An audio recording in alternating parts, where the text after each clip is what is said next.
Shalom, Israel. Brother Reggie Jr. here. So today, guys, I'm going to go ahead and read Genesis chapter 27, just picking up where I left off from last time. And with that, guys, let's go ahead and get right into this. Genesis 27, verses 1 through 5. And it says, "And it came to pass that when Isaac was old, and his eyes were dim so that he could not see, he called Esau his eldest son." And remember, even though Jacob and Esau were born at the same time, Esau came out first. That's what made him the oldest. "And said unto him, My son. And he said unto him, Behold, here am I." Verse 2. "And he said, Behold now, I am old, and I know not the day of my death." And let's go ahead and go to Ecclesiastes 12, because it tells you, man, that Esau, he got old. Esau, I meant to say Isaac, he got old. He was so old to the point that his eyes were dim. And this goes back to something that our forefather King Solomon was telling us, and specifically what he was telling the youth. Let's go ahead and read it. Ecclesiastes 12 and 1. "And Solomon says, Remember now thy Creator in thy youth, while the evil days come not." And what are those evil days? Those evil days are when you're old. It says, "Nor the years draw nigh when thou shalt say, I have no pleasure in them." Why? Because when you're old, you spend the rest of your days in pain. Just like, Isaac, them evil days came for him. His eyesight wasn't there no more. And not only that, also when you get old, you have all of these aches and pains, having these knee pains and back pains. When you wake up out the bed, because a lot of old people get this, when they wake up out the bed, they can't just get up. Why?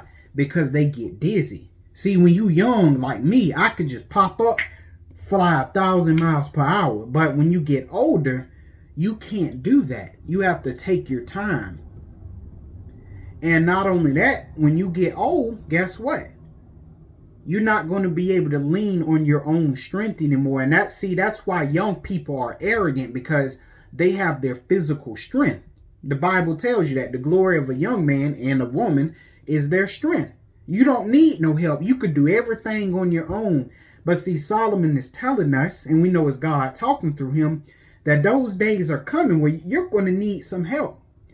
You may have to have somebody help you walk down some steps or walk up some steps. I remember when I was at Walmart, there was this old Mexican man. He was trying to cross the street, and he had that little penguin walk, taking them very small steps. And of course, cars was just flying. They act like they didn't want to stop for him. So, I went to him and I held his arm and I walked him across the street so that nobody would hit him, because people are crazy. But it shows you that when you get old, you're going to need some people. But I'm sure when that Mexican man, when he was when he was young, I'm sure he was able to just walk across the street fast, quick, with absolutely no problems. But that's why the Lord said, hey, remember not thy Creator. Why? Because when you're young, that's when you tend to do evil. You sow a whole lot of hell. And so when you get old, you're going to reap a lot of hell. So when you're young, you need to sow righteousness. So that way, why? When you get old, the Most High, he can send you people to take care of you when your strength is depleted, because your strength will deplete. You may maintain some sense of strength, but it definitely ain't going to be how it was when you was in your 20s, 30s, and 40s. It ain't going to be like that at all. Your strength going to wax weak. But that's why the Lord say, hey, don't be arrogant, young people. And so that's what kind of humbles me. We're going to also go to James chapter 4, because I want to touch something else. But that right there is what keeps me humble, knowing that I'm going to get old someday if I be so blessed to see old age. And not only that, you could die at any time.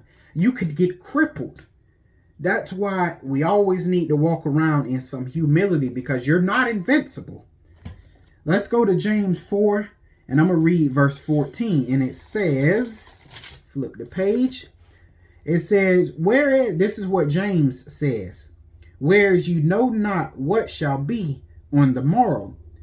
He says, "For what is your life?" So James, our forefather, okay, he says, what is your life.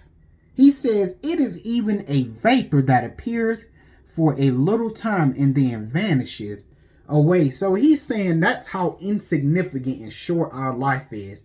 He said it's just like kind of going into the bathroom, putting your mouth close to the mirror and blowing your hot breath on that mirror. And you see how that steam and that vapor be on the mirror for like 10, 15 seconds and then it just go away. He's saying that that's how our life is. And it's funny because I notice a lot of young people in this generation, they starting to backpedal. They starting to take some steps back because they're seeing all this death in the land. And now they're not as arrogant as they once were, because guess what? They found out we not invincible. Man, young folk ain't even making it out the womb. Babies being killed in the womb. So the young people at this time, in this era of the earth, have no assurance of their life. And even if it wasn't in this era and it was in a better era, you still ain't got no assurance of your life. Why? Because like Jesus said, I know when I'm going to die. But he said, but for y'all humans, you human beings, y'all can die at any time. You don't know when you're going to die. And wasn't that fulfilled right here with Isaac? He said, I know not the day of my death. Even Isaac, as blessed as he was, as much as he walked with the Lord, he didn't know when he was going to die. His death could have been at any time. But anyway, guys, I could get so much out of that, but I got to continue reading. So back to Genesis 27, and I'm going to read verses 6 through 13. Well, excuse me, I got to continue reading that verse 1 through 5, and I left off on verse 3. And it says, this is what Isaac tells Esau. He says, now therefore, take, I pray thee, thy weapons, thy quiver and thy bow, because Esau was a man of the field. He was a hunter. It says, and go out to the field and take some venison. And venison just means hunted game. So whatever you hunt and kill, come bring it back to me. And he says in verse 4, and make me savory meat, such as I love. Now we know why, as Israelites, we love meat so much. Well, our forefather Isaac loved some meat. And he said, bring it to me, that I may eat, that my soul may bless thee before I die. Soul bless thee high, by giving him the blessing of the birthright. But remember, Esau he sold his birthright, but Isaac doesn't know that. So some events going to get ready to take place. Verse 5, and it says, and Rebekah heard when Isaac spake to Esau his son. And Esau went to the field to hunt venison or hunt game and to bring it. So we don't know exactly where Rebekah was, but we do know that Rebekah was in the vicinity of that conversation between Isaac and Esau. So now she is going to give Jacob a command. So now I'm going to read verses 6 through 13, and it says, and Rebekah spake unto Jacob her son, because remember, Rebekah loved her son Jacob more than Esau, says, saying, behold, I heard thy father speak unto Esau thy brother, saying, bring me venison and make me savory meat, that I may eat and bless thee. Okay, talking about that birthright blessing. That's what it's referring to. Says, before the Lord, before my death. Verse 8. So now Rebekah is going to get ready to command Jacob, the youngest son. Verse 8. And it says, now therefore, my son, obey my voice according to that which I command thee. And we know that this is of the Lord. But I want to let y'all know real quick. That way we don't ever forget. We do realize right at this time, Jacob and Esau are in their 40s. I know sometimes the way it sounds in the scriptures and everything make them sound like they're in their 20s or they're 16. No, these boys right here, they're grown. They're literally in their 40s. Okay, so these are grown men that we're dealing with, right? But the reason why it makes the scriptures make them sound young is because remember, those were different times. Family really stuck together. All right. But anywho, let me continue to keep reading. Verse 9. So Rebekah tells Jacob, go now to the flock and fetch from me 2 good kids of the goats, so some young goats, 2 of them, and I will make them savory meat for thy father, such as he loveth. That lets you know Rebecca knew how to throw down in that kitchen. All right, but anyway, let's keep on reading, y'all. Verse 10, it says, and thou shalt bring it. So once you get me them 2 kids of the goats, I'm going to make it savory meat. And what you going to do is you going to what? And thou shalt bring it to thy father, that he may eat, and that he may bless thee before his death. So basically, Rebecca is having Jacob go to Isaac to feign as Esau, so that way he can receive the blessing. And let me keep reading verse 11. It says, and Jacob said to Rebekah his mother, behold, Esau my brother is a what? Hairy man. And brothers and sisters, when we say hairy, we mean real hairy. And it says, and I am a smooth man. Now, let me just keep reading. I keep interrupting myself. Let me just finish it. Verse 12. And it says, Jacob says, my father peradventure will feel me. Okay. Because Jacob said, I'm a smooth man. So he gonna feel me. He gonna say, And he says, and I shall seem to him a deceiver, and I shall bring a curse upon me, and not a blessing. 13. And his mother said unto him, upon me be thy curse, my son. Only obey my voice, and go fetch them for me. But anyway, it said that Jacob said, my brother Esau is a hairy man. Y'all, Esau was so hairy that the Bible is going to give you a description. Not Brother Reggie Jr., no one else. The Bible is going to give you a description of how hairy Esau actually was. So we don't no longer have to guess. The Bible is going to tell us how hairy he was. But Jacob is like us. See I got a little hair right there. But if you run your hands across my forearm, guess what? I feel smooth. I don't have enough hair to feel hairy. I'm too smooth. I'm a smooth man, see? Now, everything I'm getting ready to read from here on out is all the plan of God. So Esau, if you listening, you are brother. But if you listening, just know, all of this is of God. You sold your birthright to us, but even before that, God had always planned to give us the birthright. He always planned to move those promises through us. All right. So no hard feelings. But let me go ahead and go to Genesis 25 real quick, because it did say that Esau was a hairy man. So Genesis 25 and 25. It says, and the first came out red all over like a hairy garment, and they called his name Esau. And that's what Esau means. Esau means hairy. Esau was a hairy man. Very, very, very hairy man, to the point that God is going to give us a description of how hairy he actually was through these events that's going to take place. So now back to Genesis 27, and I'm going to read verses 14 through 17. And it says, and he went and fetched and brought them to his mother. Fetch what? Those 2 kids of the goats. And it says, he brought them to his mother, and he made his mother, Rebekah, made savory meat, such as his father loved. 15.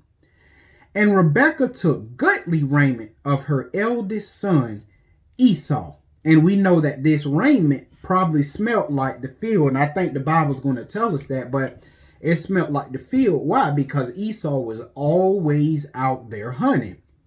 And it says, took the goodly raiment of her eldest son Esau. Why was the raiment goodly? Because Isaac was filthy rich. So Esau and Jacob had the best of everything. But let me keep reading. It says, Rebekah took goodly raiment of her eldest son Esau, which were with her in the house, and put them upon Jacob, her younger son. Because remember, he's supposed to be imposturing as Esau. And it's funny because that's what's happening to Jacob now. Someone's impostoring us, but nevertheless, let's keep on reading. Verse 16. Now, this is the description right here of exactly how hairy Esau was. It says, now these are the skins of them two goats that Jacob brought Rebekah. So she basically skinned them goats, made the meat or whatever, but took the pelts and did something with them. Says, and she put the skins of the kids of the goats upon his hands. And when it's talking about the hands, it's talking about that extending up to the forearm. So that's what it's talking about, that. All that right there. So she put the skins of the goats upon Jacob's hands and upon the smooth of his neck. So not right there. That ain't what it's talking about. It's talking about here. It's talking about right here on the back of the neck and extending down kind of towards the back. That's what it's talking about. And so this right here, I'm sure y'all can see it on screen, but that's the goat. That's the kid goats. That's the skin. That's how hairy Esau was. To the point that that's what Rebekah had to use, the skin of a kid goat, to put on him so that way he could be hairy, Jacob, just like Esau. Now, this is a picture too of how Esau probably looked, how hairy he probably was. And now you can see why Rebekah had to use the skins or the pelts of those kid goats, because Esau truly was a hairy man. Now, let's go ahead, guys, and continue to read. Verse 17. It says, and she gave the savory meat and the bread which she had prepared into the hand of her son Jacob. So now he's finna go ahead and take it to Isaac as he was commanded. So now I'm going to read verses 18 through 23. And it says, and he came unto his father Isaac and said, my father. And he said, here am I. Who art thou, my son? 19. And Jacob said unto his father, I am Esau, thy firstborn. I have done according as thou badest me. Arise, I pray thee, sit and eat my venison, that my soul may bless thee. And so naturally Isaac would think, well, this must be Esau, because naturally only me and Esau had the conversation about him going out hunting, bringing me back the savory meat, so that the way I can eat it and my soul can bless him. Because according to Isaac, Jacob wasn't around when he discussed that with Esau. So it had to be Esau, but something felt a little off. And this is where we come to this.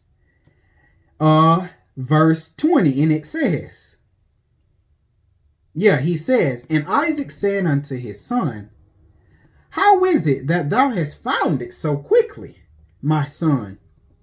And Jacob said, feigning as Esau, because the Lord God brought it to me. And don't be fooled, y'all. Just because you go out and hunt and stuff, that don't mean you gonna catch crap.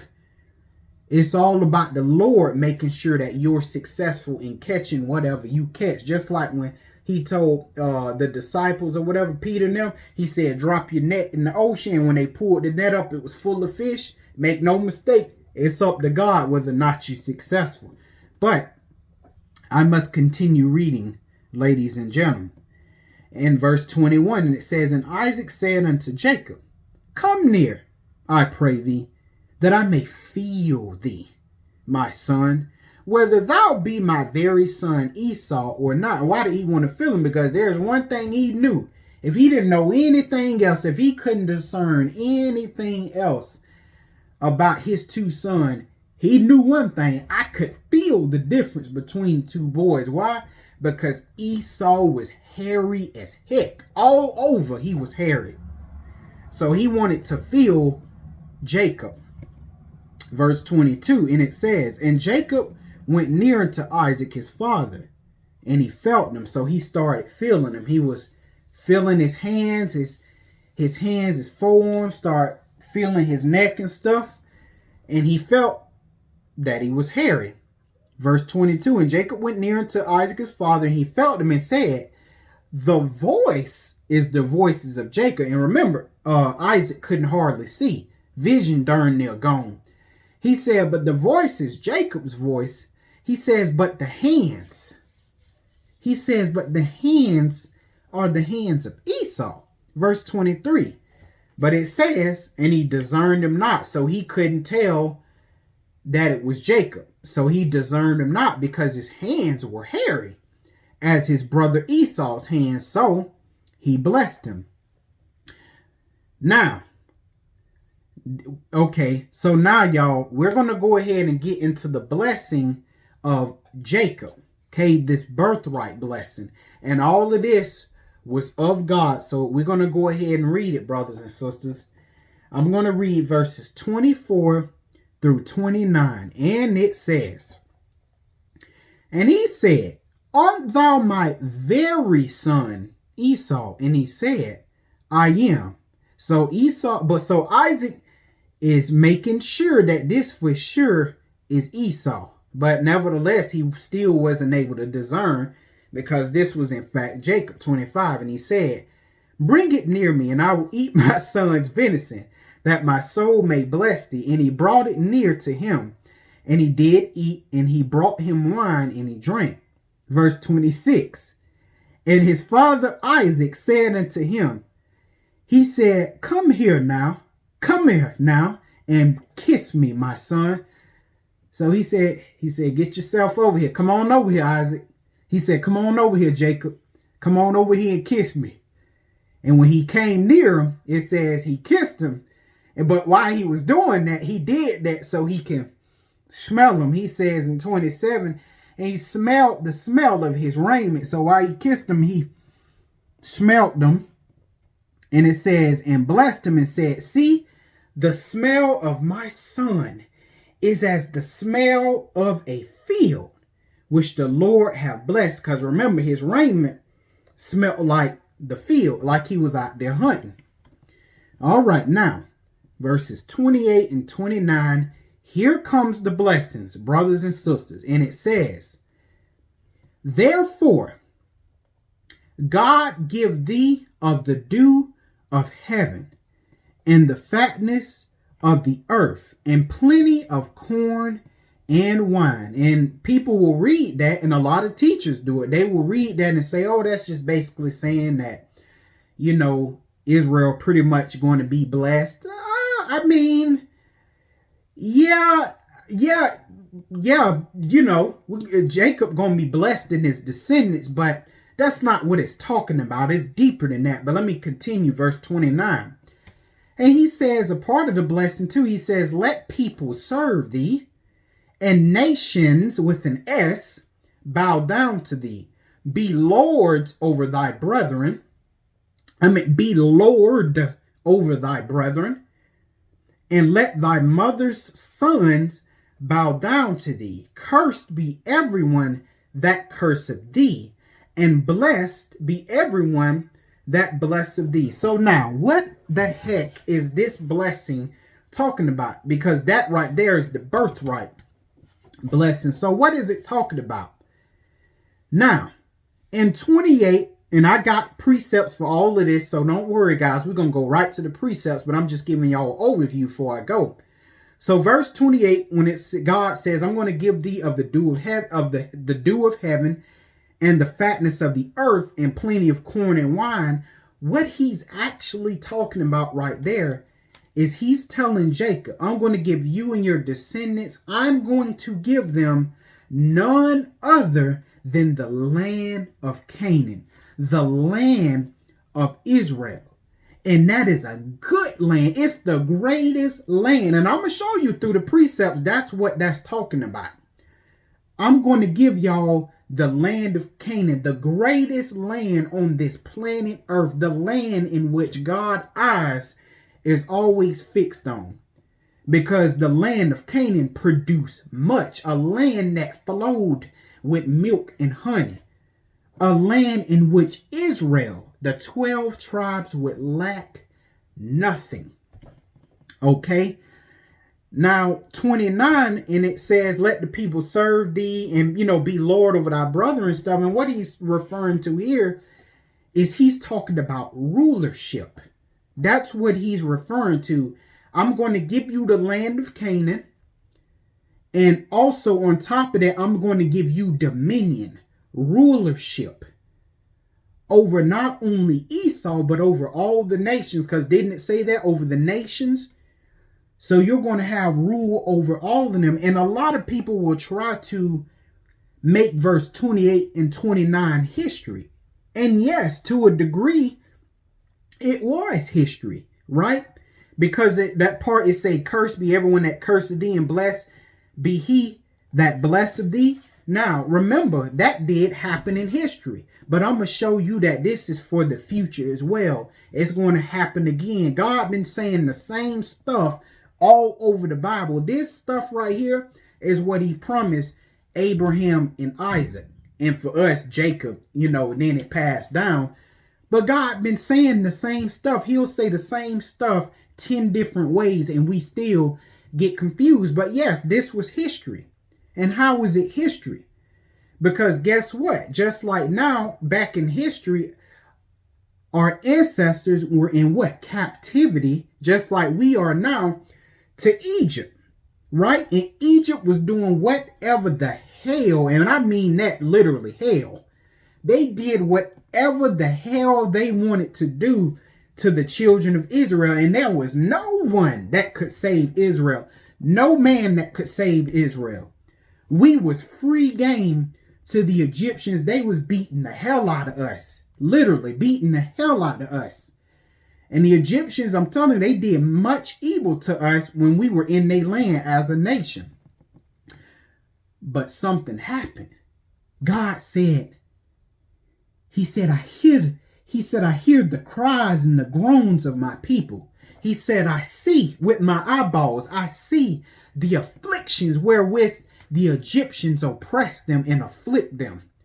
So guess what? The time came where, because Egypt afflicted us 400 years, but the time came, I got a notification. Let me swipe that out. Sorry about that. But the time came where the favor of God came on the 12 tribes of Israel in captivity in Egypt. And guess what?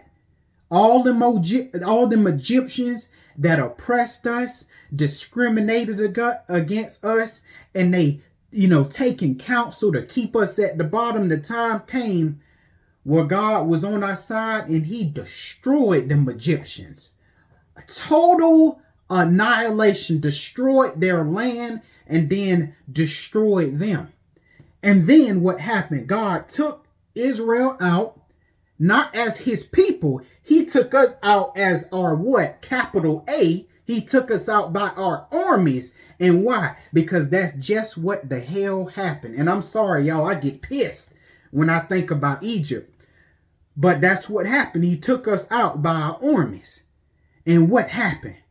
He gave us that land in verse 28. He says, the dew of heaven and the fatness of the earth and plenty of corn and wine. And don't worry, I'm going to go to the scriptures, but I got to run the history down. Guess what? Took us out by our armies, and what we started doing, we started conquering the hell out of them nations. We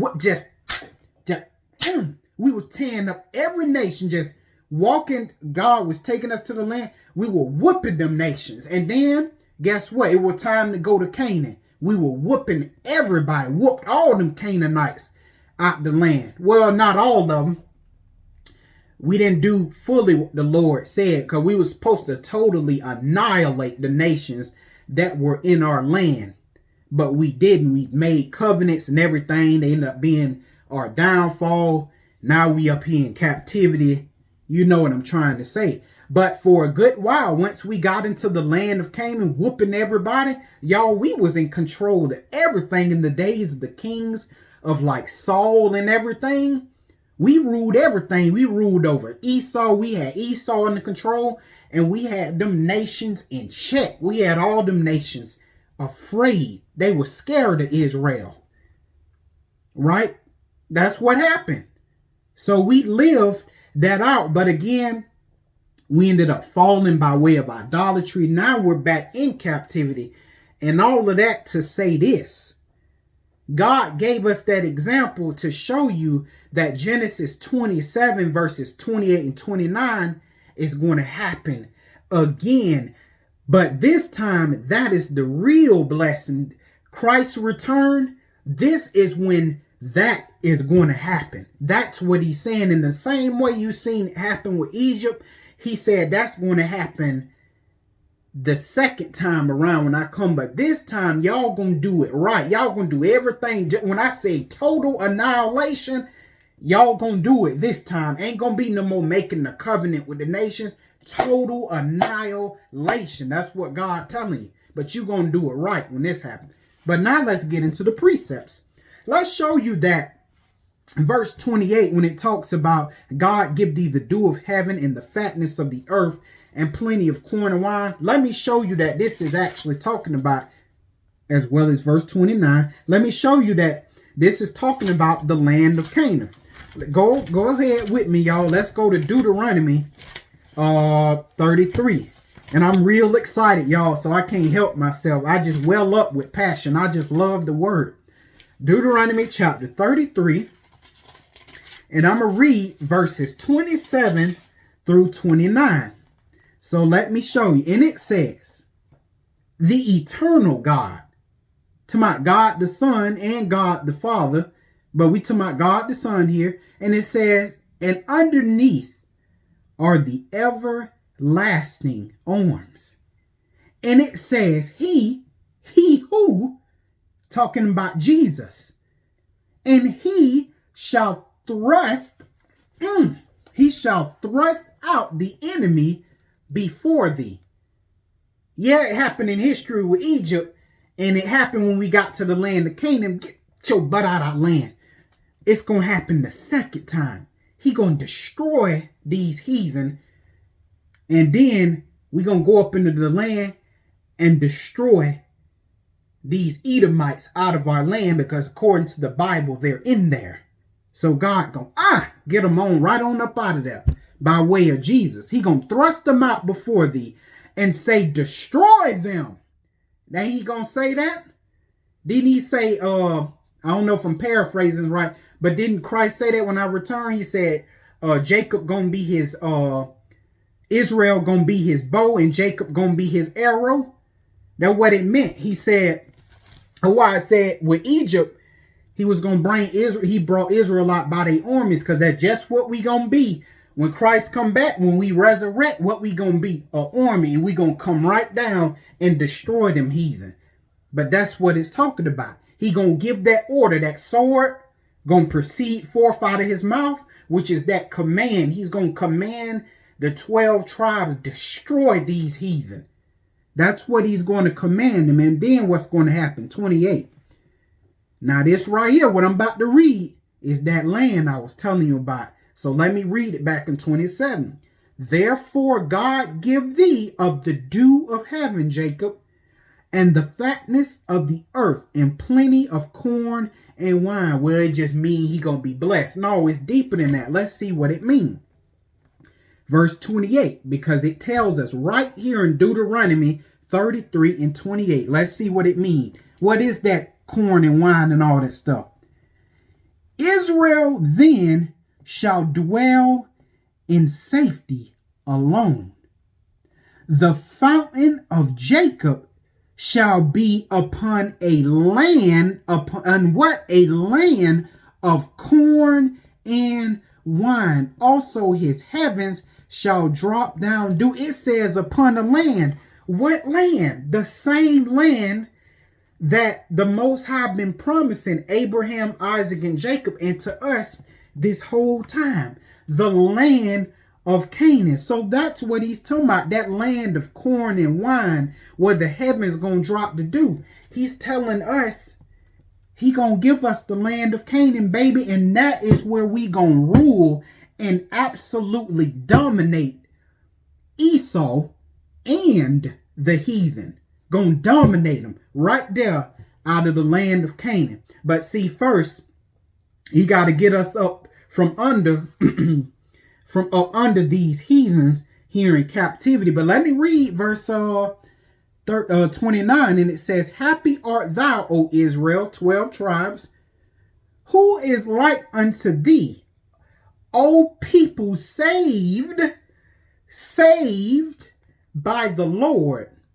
Now, it just said, O people saved by the Lord. It didn't say everybody did it. It say, O Israel, the 12 tribes, saved by the Lord. Think about the word. Who needs to be saved? Because all saved means, brothers and sisters, is deliverance. Who needs to be delivered? On this earth right now, what people need to be delivered? And no, it ain't the Ukrainians, because they do a bunch of evil toward our people. Who need to be saved, brothers and sisters? Ask yourself that. Who needs to be delivered? God said all the times, Jacob's trouble, tribulation. Jacob shall be in tribulation. Who needs to be saved? The 12 tribes of Israel. That's who God's going to save. Thus saith the word, thus saith God. But let me keep reading. It says, O people saved by the Lord, the shield of thy help, and who the sword of thy excellency, which is Christ, Jesus Christ, and thine enemies shall be found liars unto thee, and thou shalt tread upon what? Their high places. Why? Because they have us down. They tell us hard things. They tell us we're not the children of God. We're not the children of Israel. We are not the chosen people. That land of Canaan is not our land, but God telling you, hey, listen, the day coming, they gonna be found liars, and that sword is gonna be up in them. They ain't gonna be able to say it because they're gonna be choking on their own blood. What was that? You said I was a lot.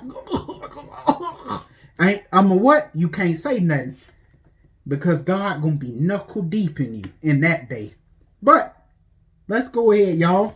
And let's go ahead and go to the next precept. Deuteronomy chapter 26. And I'm going to read verses 8 and 9. All right. Now, I'm showing y'all that when it was talking about in Genesis 27, when it was talking about the dew of heaven, the fatness of the earth, plenty of corn and wine, it wasn't just talking about, yeah, Jacob going to be blessed. But we already know that. No, it's referring to the land of Canaan. I give thee. It was another way of saying, I give thee the land of Canaan. That's all he was saying right there. So now, let's further continue to prove that that was the land. Deuteronomy 26, verse 8 and 9. And it says, And the Lord brought us forth out of Egypt. What Lord? Because there's two of them. God the Father, God the Son. Which one was it? It was God the Son, Jesus. At that time, Jehovah. All right. I done lost my darn place looking away. Okay, here we go. It says, And the Lord brought us, to my Jacob, out of the land of Egypt with a mighty hand through them plagues, the same plagues that the Lord is going to drop us, that's he going to drop on these heathen before his return. He going to drop them same plagues, and he himself is going to be the final plague that's going to let Israel go. It says, And with an outstretched arm, and with great terribleness, and with what signs, and with wonders, them same signs and wonders you see in Revelation. Okay, verse 9, and it says, And he brought us into what? This land. What land? That land of corn and wine where the heavens going to drop the dew. That land, that's what it's talking about. The land of Canaan. He have brought us into this place and have given us, the 12 tribes, this land. What land? Even a land that floweth with milk and honey. That's what he's talking about, brothers and sisters. He's talking about the land of Canaan. That's the land of corn and wine. This land literally has everything. This is a land that produces much. In this land, you won't hurt for nothing. Nothing at all. You ain't gonna need nobody, nothing. This land got everything you can think of. This land got it. A cultivated land. And naturally, guess what? The 12 tribes, we're God's wife. So guess what? God gonna give his wife the best, as you should. But let's go to the last one for to sum up this here, verse 28 and 29. Now let me go back to 27. I apologize for continuing to reread this, but I need these two scriptures fresh in your mind, this birthright blessing. So this stuff makes sense. So let me read it again. Genesis 27, 28, 29. Therefore God give thee of the dew of heaven and the fatness of the earth and plenty of corn and wine. And we've established that he's talking about the land of Canaan. He's not just talking about, yeah, you're going to be blessed. Listen, man, we already know that. He's talking about the land of Canaan. Now, verse 29, he says, let people serve thee and nations bow down to thee. Be Lord over thy what? Brethren. Okay, and let thy mother's sons bow down to thee. Cursed be everyone that curseth thee, and blessed be everyone that blesseth thee. Why? Because the time is coming where what? God gonna take us out of this captivity. Everyone that were plotting and planning against Israel for our demise, we're gonna destroy their ass. But everybody that blessed us, people like Rahab, yeah, guess what? They're going to be taken care of. They're going to be blessed. But that's only like what? 1 or 2% of a couple of people within the nations. That's a small like percentage. Majority of the nations are wicked as hell toward us. But it ain't just talking about that, but it's also talking about once we start ruling, if any nation get out of line and find themselves thinking they going to talk about opposing us, they going to be destroyed. And according to the Bible, these nations that quote unquote survive, it don't matter because the nation's going to survive. But God said them same nations that survive, he said, guess what, Israel? The day's going to come in the messianic kingdom that 1,000 years reign. He said them quote unquote nations that survive. Ooh, the nations, he said, they gonna come against y'all as the sand of the sea. That's how many of them gonna oppose us. God gonna just a total annihilation of the heathen. He said the sand of the sea. It was so many. You know how much sand. A grain of sand is very small. And look how much of it is on the sea. He said they're going to come up like that in the days where we finally have rest and we in our own land and stuff. He said that's what's going to happen. They're going to come like the sand of the sea. And guess what? Fire going to come down. Pow! Going to get them. Straight from heaven, right on them. Boom! Boy, that's why if you a heathen, your best bet, man, serve God to the end. Don't let Satan fool you, because Satan going to be released in that 1,000-year reign. And if he fool your behind, that fire going to destroy you.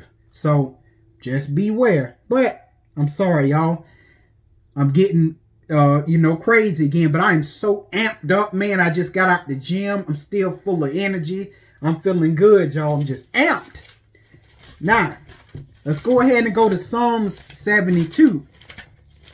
Because Psalm 72, God gave us a full chapter that is going to sum up Genesis 27, verse 28 and 29. So if you really want to know the meaning of this birthright blessing, read all of Psalms 72, verses 1 through 20. And don't worry, I'm going to read it. I wasn't going to read it initially, but I am amped. I have to get this energy out of me. I have to read something. Psalm 72 and 1, it says, give the king thy judgments, O God, and thy righteousness unto the kings. son, and we know it's talking about Solomon, but it could be argued, or is actually talking about the Father in Jesus, who the Father is using to accomplish his will. Okay, verse 2, he says, he shall judge thy people with righteousness. Who is he? Christ.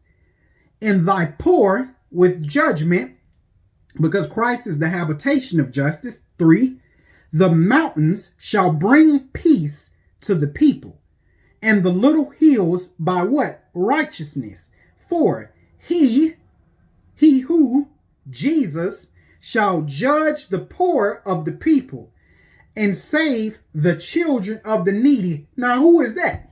Just look around now. Who is that? That is none other than the 12 tribes of Israel. We are the poor. We are the needy. That's why we need to be saved. And how is he going to do it? Let's finish up verse 4, because it's going to tell us. And shall break in pieces the oppressor. Jesus going to break these people in half, y'all. He's not playing. Y'all teachers be softening this stuff up, but God ain't playing. He said, I'm telling y'all, when I come back to this earth, I'm going to rip these heathens a new one. I'm going to open up, what The Rock used to say, I'm going to open up a can of whoop ass. That's what he going to open up on these heathen. And how he going to do it? Using the 12 tribes of Israel and himself, because he going to be getting knuckle deep with a sword too. It's obvious he has a literal sword, because it's blood all over Jesus, okay? So regardless of what your teachers think, that's going to come to pass. You ain't going to be able to save your oppressors. But that's what it say. He going to save Israel by ripping the heathen a new one, all right? Verse 5, and it says, and they shall fear thee. Fear who? The nations going to fear Israel after we rip them in half. All these nations on the earth going to fear us. They shall fear thee as long as the sun and moon endure throughout all generations. And that's going to endure forever. And even if the moon don't endure no more, and the sun don't endure no more, guess what? It's still going to happen. You know why? Because this thing is eternal, brothers and sisters. This is an eternal promise. That's all God is trying to tell you. This is going to happen. And what I mean by the sun and the moon is he like, listen, you see the sun and the moon right now, you can basically guarantee everything I said that's going to happen is going to happen. God said we were going in captivity. Ain't we here? Well, just know, Christ coming back. He going to deliver us. He going to crush the oppressors. And we going back to the land and dwell in safety. And the heathen going to rise up for one more time. And it's going to be their total annihilation. And then, boom, on to the Father's kingdom. But anyway, verse 6, y'all. And it says, he shall come down like rain upon the mown grass, as showers that water the earth. Verse 7. And it says, in his days shall the righteous flourish. In the days where Christ reigned, where he come back and restore Israel. And it says, in abundance of peace, so long as the moon endured. And you remember, Christ is the King of peace. He is Melchizedek, the King of peace. All right, verse 8. He shall have dominion also from sea to sea, and from the river unto the ends of the earth. We're going to be in control of this whole entire world. And that right there, to my he shall have dominion, it's talking about Christ. But remember, according to the New Testament, we're heirs with Christ. So whatever he get, us as the children of Israel, we get. That's why we're also going to be what? Gods. We're also going to be what? Kings and priests. We're going to get the same reward Christ got. But never forget, Christ is the Most High. He has preeminence in everything. But let's keep going. Verse 9. They that dwell in the wilderness shall bow before him, and his enemies shall lick what? the dust. Because in that day, boy, Israel won't have total control. All of this hard talk, you know how the heathen be talking rough to us and stuff now? Because right now the favor of God ain't on us. He ain't with us right now. So they doing all that. But God said the day's coming where your enemies going to lick the dust. They ain't going to run that fat mouth they do like they do right now. Verse 10. What's going to happen once God restores stuff we in our land? He says, verse 10. The kings of Tarshish and of the isles shall bring presents. The kings of Sheba and Seba shall offer what? Gifts. And I mean, yeah, this was history. This happened in the days of the kings. But ultimately, we know it happened in the days of Solomon, where he gave Israel rest, true peace and true rest. Israel wasn't worn or nothing. We had true rest. But this is talking about the second time around. This is history, but it's also future. Okay. Verse 11, and it says, yea, all kings, all, not some, all kings shall fall down before him. Before who? Christ and the saints. And all nations shall serve him. They're going to serve Jesus, and they're going to serve the children of Israel, these black people that the nations don't like. Verse 12, and it says, for he shall deliver the needy when he crieth. The same crying that the Lord said he heard back in Egypt. From who? Israel. And it says, the poor also, and him that have no helper. And who is that? Who's poor? I know thy poverty. Talking about who? Israel. Who is the needy? Us. We don't have nothing, y'all. We poor. We broke. We need help. We need to be saved from our enemies. That's what it's referring to. 13. It says, he shall spare the poor and the needy, and shall save the souls of the needy. 14. He shall redeem. There go that word again, redeem. And it always was talking about how Jesus would redeem. He was redeeming someone. Who is he redeeming? The children of Israel. All right. Their souls from what? Deceit and what? Violence. Why? Because we're being deceived. And there are nations that are violent towards us. And precious shall their blood be in his sight. Because right now, God ain't with us. Okay, at this very moment, God's favor ain't on us. He ain't with us. So, hey, listen, when we getting killed, this stuff, hey, he don't even look. Because he shut his eyes off. He turned away from us. But in that day, it says, precious shall be our blood in his sight. 15, it says, he shall live, and to him shall be given of the gold of Sheba. Prayer also shall be made for him continually, and daily shall he be praised. To my Christ as well as his saints. 16. There shall, here we go, verse 16. There shall be a handful of corn in the earth upon the top of the mountains. The fruit thereof shall shake like what? Oh, there we go. This word again. Lebanon.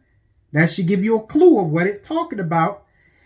And they of the city, what city? Jerusalem, the mother city of Israel, the land of Israel, shall flourish like the grass of the earth. This whole book, I'm telling y'all, is about the restoration and the dominance of the children of Israel with Christ. 17. It says, his name shall endure forever. And Jesus, his name gonna endure forever. All this disrespecting they doing of Jesus, hey, they ain't gonna be doing that no more. Not even Israel. We ain't gonna disrespect him no more. His name gonna be mighty in the earth. And it says, his name shall be continued as long as the sun, and men shall be blessed in him. All nations shall call him blessed. And all of this is talking about Christ and the children of Israel. All right, so 3 more verses. Blessed be the Lord God, the God of what? Israel. And who is our God? Jesus, who only doeth a wondrous thing. And they're going to find that out about Jesus. He going to fight for us. All right, 19. And blessed be his glorious name, Jesus. And let the whole earth be filled with his glory. Amen and amen. And it says, the prayers of David, the son of Jesse, are ended. All right, brothers and sisters. So that right there, you could look at it on your own times, but that sums up the blessing of the firstborn, that birthright blessing. But guys, I got to continue for the sake of time. I need to go ahead and finish this lesson up. So let's go back to Genesis 27. And I'm going to read verses 30 through 33. And it says, and it came to pass as soon as Isaac made an end of blessing Jacob. And remember, Isaac didn't know this was Jacob. He thought it was Esau. And Jacob was yet scarce gone out of the presence of Isaac, his father, that Esau, his brother, came in from his hunting. 31.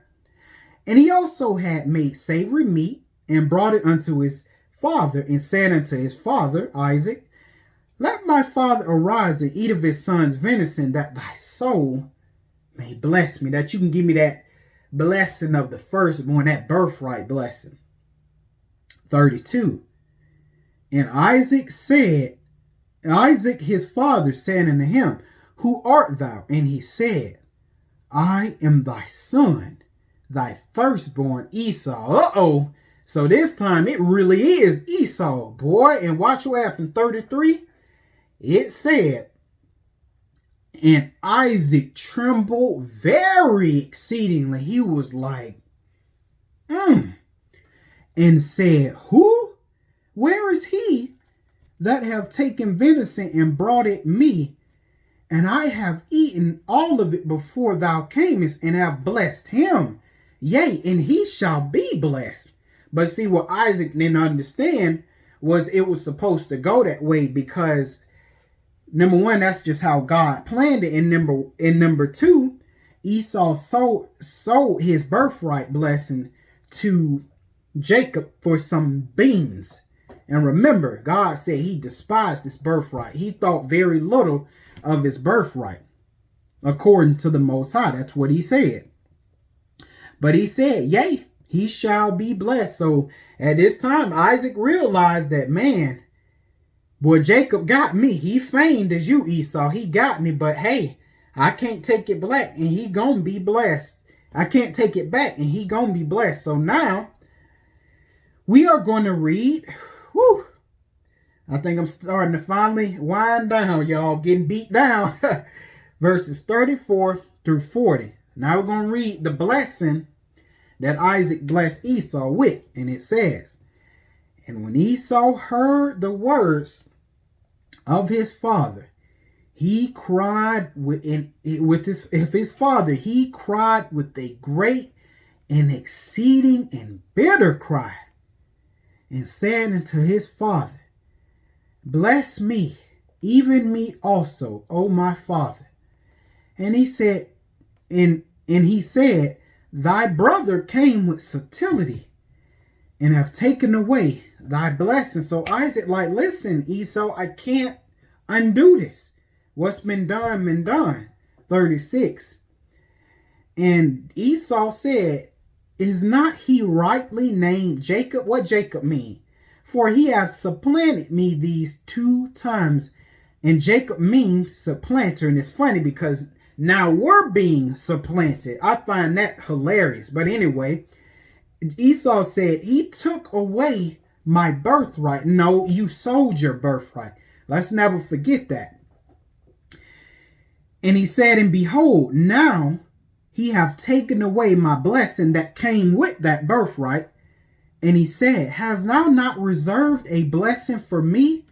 Verse 37. And Isaac answered and said unto Esau, and he said, behold. Now he's going to tell Esau the blessing and the nature of it. And what he's going to tell Esau understood what he was talking about, which was he was going to give Jacob a great land. And on top of that, Jacob was going to reign over the earth. And this is what Esau understood after he heard the blessing. He says, I have made him thy brethren Lord, meaning ruler. And all his brethren have I given to him for servants. And with what? Corn and wine have I sustained him. What? Meaning with all of that, I'm giving him the land of Canaan. That land is going to sustain him in his rulership. He says, and what shall I do unto thee, my son? Meaning, I can't do, what better am I going to give you than that? I've already given all of that to Jacob. 38. And Esau said unto his father, hast thou but one blessing, my father? Bless me, even me also, O my father. And Esau lifted up his voice and wept. So Esau at this point realized the error of his ways that we read a few chapters ago when he sold his birthright. Now, let's go ahead. Verses 39 and 40. We are going to read what Esau's blessing is. It says, and Isaac his father answered and said unto him, okay, behold, thy dwelling shall be the fatness of the earth. So I'm not going to give you the fatness of the earth. I'm not going to give you a good land, but I am going to let you know you ain't going to have a good land at all. You're just not. But in this not good land is going to be the fatness of the earth and of the dew of heaven from above. But how? How is your land going to be a mess and unproductive and uncultivated? How you still going to have the fatness of the earth and everything? Well, verse 40. Let's continue the blessing. How you going to get all this stuff? And by the sword shall thou live and shall serve thy brother. So that's how he going to get the fatness of the earth in his land. His land ain't just going to have it. He going to have to get it. But how? By the sword. Meaning what? Esau is going to be a great pillager. He going to go to lands. He going to steal. He's going to pillage. He's going to murder to take what? Resource. In other words, Esau is a resource thief. That's what he is. And it says, but he was going to serve his brother. But watch this. He says, and it shall come to pass when thou shalt have what? When thou shalt have dominion. Let me say that again. Okay? There was a time when in our history where Jacob, we ruled the earth. But that was extremely short-lived for obvious reasons. But it says the time will come where you, Esau, are going to have the dominion. You're going to rule this earth. That thou shalt break the yoke from off his neck. So it's going to come a time where Jacob going to rule this whole earth. He going to rule over Esau, but the time is going to come where Jacob is going to fall, and now Esau is going to rule this earth. But guess what? Jacob serving Esau now, and Esau ruling this earth. That's essentially what's going on. But let's go ahead and read some precepts, because Jacob did have Esau in bondage. Esau did serve Jacob. And I just want to show you, because he did serve him, but that time came where he broke out from under him. So 2 Samuel 8 and 14, and it says, this is in the time of King David. He was going around just conquering and tearing nations a new one. Let's read 13. And David got him a name when he returned from smiting the Syrians in the Valley of Salt, being 18,000 men. Verse 14. And it says he put garrisons in Edom, meaning troops, active troops in Edom. Throughout all of Edom put he garrisons. And all they of Edom became David's servants. So they became in bondage to us. And the Lord preserved David whithersoever he went. And that's going to happen again at Christ's return. But we put Edom in check.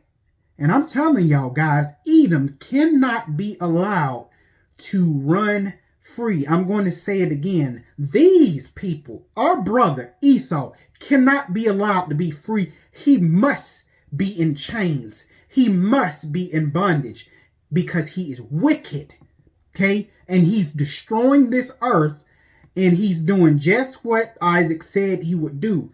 He's going around and he's taking resources from now. He's treading this earth down. Why is everybody going to Esau's land? Because he stripped the earth bare and took everything back to where he stayed at. That's why where he stayed, he got everything. But let's go ahead and go to 2 Kings 8, because I'm going to show you something. Because Edom ended up breaking free, and he only broke free. Why? Because we did evil. That's why. And so when we did evil, the Lord turned all those nations that we had under our control, including Edom, against us. So 2 Kings 8, and I'm going to read verses 20 through 22. And it says, in his days, Edom revolted under the hand of Judah and made a king over themselves. So they got from up under Judah. In other words, they whooped Judah they whooped Judah out of their land. Man. So they broke that yoke off their neck. It's funny because now that they got their yoke on ours. Okay. But let me keep reading. 21. So Joram went to Zaire and all chariots with him, and he rose by night and smote the Edomites, which compassed him about, and the captains of the chariots, and the people fled into their tents. So boy, Edom was on the rise. 22. It says, yet Edom revolted from under the hand of Judah until this day. Then Libnah revolted at the same time. And I would say Edom revolting until this day. And I'm going to just let y'all know, at a certain point in the Bible, Esau disappears. We don't know where the hell Esau went. Where did Esau go? He literally disappeared. But I'm going to show you where he went. Let me show y'all where he went. He completely disappeared. Now, he disappeared because he got power and he made himself disappear. He caused Jacob's name to be erased, but his own name as well, so we could forget. And the nations could forget who they are. But God telling you, I know what happened to Esau once they disappeared. I'm going to show you where they at. Because damn it, what God said through Isaac was going to come to pass. You are going to have dominion, Esau. You're going to rule. Well, I don't see him ruling. God say he ruling. And let me show you how I know he ruling right now. Let's go ahead and go to Obadiah. I don't give a damn what none of y'all say. I believe the Bible. 100%. Say what you want to say. You can say whatever you want to say. I believe the book. We're going to go ahead real quick, brothers and sisters. We're going to go ahead and go to Obadiah. Let's see where our brother is. We can't stand our brother now. But nevertheless, he's still our brother. And we need to see where he at. Because this prophecy between Jacob and Esau, brothers and sisters, this prophecy would go on all the way until the very end, until Christ come back. And so in this that I'm about to read, I'm going to show y'all where Esau went. Now, give me just a moment, y'all. For whatever reason, I'm having a hard time finding Obadiah. I was just on it. Okay, here we go. So Obadiah chapter 1, and I'm going to read verse 27. No, excuse me. I'm going to read verse 21. Let's see if what Isaac said about Esau ruling was true. Let's just see if it's true, and let's also see where Esau is at this time in 2022. Okay? Obadiah chapter 1 and 21. Just believe the book, brothers and sisters. And saviors. What saviors? Jesus and them saints that's coming back with him. And saviors shall come up on Mount Zion. What shall come up on Mount Zion? To what? judge, to judge the mount of Esau. To judge the mount of Esau. And what? And the kingdom shall be the Lord's. So if the Lord is taking the kingdom at this time, who has dominion right now? Who is running the kingdom? God tell you right here, Esau. Esau is ruling the kingdom. Esau, the Edomites, are ruling the kingdom. That's why he said, when I get back, the kingdom shall be the Lord's. Lest you call God a liar and say that verse 29, when he says, lest you be a liar and tell God that, yeah, God, you ain't know what you was talking about when you said that it shall come to pass you gonna have the dominion. Lest you be telling God he a liar. I believe the book, which means right now, those who's ruling the earth is the Edomites, according to the Bible. But we need to wrap this lesson up, brothers and sisters. I thank you for listening so far. We're going to go ahead and get ready to end this thing. So now, verses 41 through 46, brothers and sisters, and we out of here. 41. And Esau, oh boy, here we go, y'all. It says Esau hated Jacob because of the blessing wherewith his father blessed him. Because he stole the blessing, but he hated what Jacob was going to become.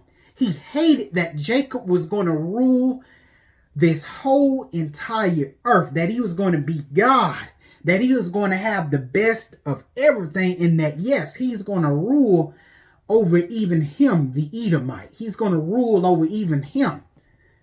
Esau hated that. Now you understand, brothers and sisters, why we at the bottom. Now you can see why the nations don't want us to rise. Now nations, but there's a head of the snake. Let me stop saying nations. The head of the snake of these nations. There's a reason why they don't want us having nothing. Out of all of the empires that ever came, there's an empire right now that just say, to hell with Greece, Babylon, Medo. We don't give a damn about none of them. Listen, we don't want this kingdom say, listen, we don't want these people to have nothing. We don't want them to have a God, money, a land. We want them to be nothing. That means somebody got some understanding of our future, of our latter days. Who then our brother Esau? Who better to know that than our brother? Because Esau wasn't no fool, y'all. He told his descendants, and I got a precept that I'm going to show y'all to let y'all know he told them that. I told his descendants what happened, but it said Esau hated Jacob because of the blessing wherewith his father blessed him. And Esau said in his heart, this is what he said in his mind, the days of mourning for my father are at hand. He was like, ooh, in other words, my daddy is going to die soon, Isaac. He says, and when that day come when he die, he says, then will I slay. I'm going to murder my brother Jacob. I'm going to murder him in cold blood. And that started the wrath of Esau. Now, we find out that Esau, the man, Genesis 33, he was cool. He ended up being blessed. He wasn't even thinking about it no more. He loved Jacob. Oh, Jacob, I ain't seen you in a long time. You know, who are all these little ones? Oh, yeah, these my kids, Esau. Esau said, okay, then, hey, Esau was blessed. Walked past Jacob, went right back to Mount Seir. But nevertheless, that incident that happened between them two is what started Esau's violence against Jacob. Let's go back to Obadiah. So let's go back real quick, brothers and sisters. So Obadiah, here I go again, y'all. fighting, trying to find it. Okay, Obadiah 1 in verse 10, and it says, now, here we go. Verse 9 and 10 is tomorrow when Jesus come back. It says, thy mighty men, O Teman, shall be dismayed, to the end that every one of the mount of Esau may be cut off by slaughter. Meaning, God going to violently destroy the kingdom of Esau, in which kingdom apparently we're living in right now. Verse 10. But why? Why is he going to do the head of the snake worse than any of the nation? Verse 10. Jesus says, for thy violence against thy brother Jacob shall shame cover thee, and thou shalt be cut off forever. Because Esau ain't no nation like Esau. Because remember, Esau got tribes too. Ain't nobody violent like Esau. Up to my heinous acts against Jacob. That's why Jacob, other nations do stuff to us. We like, damn, man, that's messed up and stuff. But when Esau do something to us, Esau do it in cold blood. You just be like, damn, that was evil. What? Oh my God. Esau don't play with Jacob. It says, it describes them as being violent towards the children of Jacob. Other nations do they stuff, but it's something about the nation of Esau, the Edomites. It say they are violent toward Jacob. And they going to be violent towards Jacob all the way to the end. They going to be violent. And that's why God going to rip their head clean off when he get back.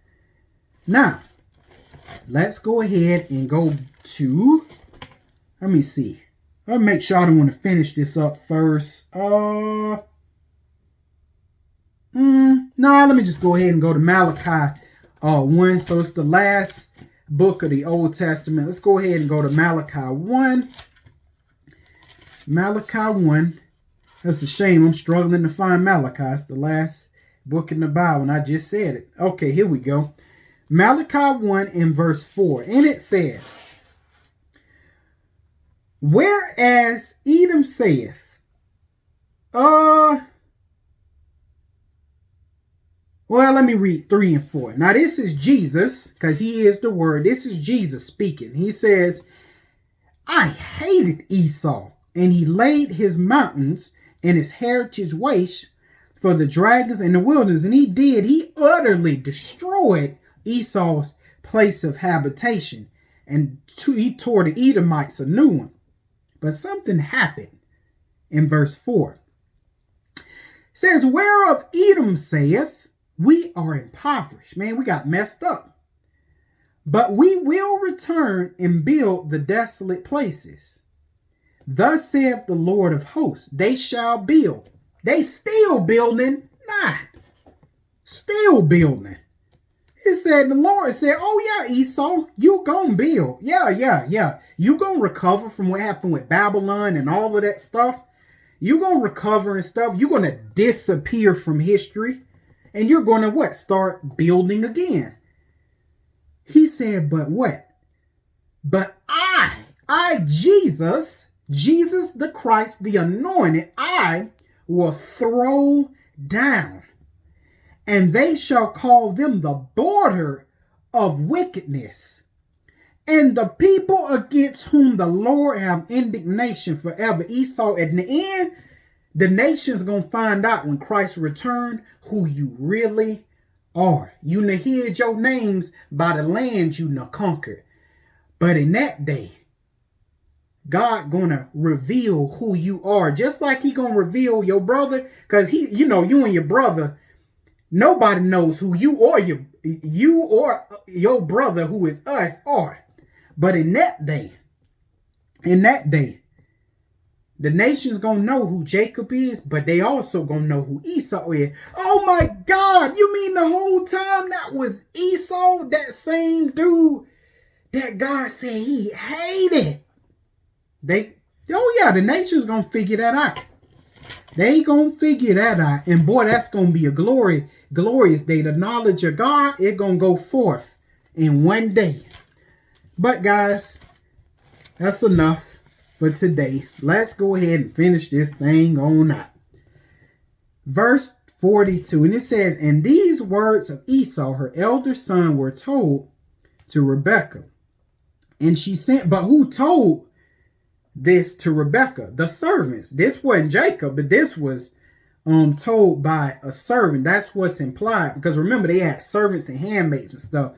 So it's implied that one of them told Rebekah what Esau said concerning Jacob. And it says, and she sent and called Jacob, her younger son. And remember, they were not in their 20s. They was like in their 40s. Okay. And said unto him, behold, thy brother Esau, as touching thee, Jacob, doeth comfort himself, purposing to kill thee. He said, I know how I'm going to ease my mind and everything like that. I'm going to murder Jacob. That's how I'm going to get revenge. So this is what Rebekah tells Jacob in 43. Now, therefore, my son, obey my voice again. Okay, obey my voice. Arise, flee thou to Lebanon, my brother, flee thou to Laban, my brother, to Haran. And remember, Laban ended up having Rachel and Leah, who Jacob will eventually both end up having. 45, and it says, until thy brother's anger turn away from thee, and he forget that which thou hast done. And he ended up forgetting, because Esau the man was just fine. You know, God blessed him. And you know, it's something about when God blessed the freak off of your socks that you just forget. Man, Esau was living good, had everything. He was good, man. And he ended up forgetting, just as Rebekah said. Now, it says, tarry with him a few days until thy brother's wrath turn away. 45, until thy brother's anger turn away from thee, and forget thou that which thou hast done to him. Then I will send and fetch thee from thence. Why should I be deprived also of you both in one day? Because you remember, the punishment for murder, you were put to death. So even if Esau followed through with it, guess what? Esau would have been put to death. 46. And Rebekah said to Isaac, I am weary of my life because of the daughters of Heth, who were Canaanites. And it says, well, they were Canaanites, but specifically they were Hittites. It says, if Jacob take a wife of the daughters of Heth, such as these which are of the daughters of the land, what good shall my life do to me? Woo, boy, them Canaanites or them Hittites, man, they was a weary to Rebekah's soul, which means they did not serve the God of all heaven and earth. They was in the idolatry and everything. That means their customs were ridiculous. But that was pretty much it for that lesson, guys. I hope you guys got some understanding. And with that, I will see you in the next chapter.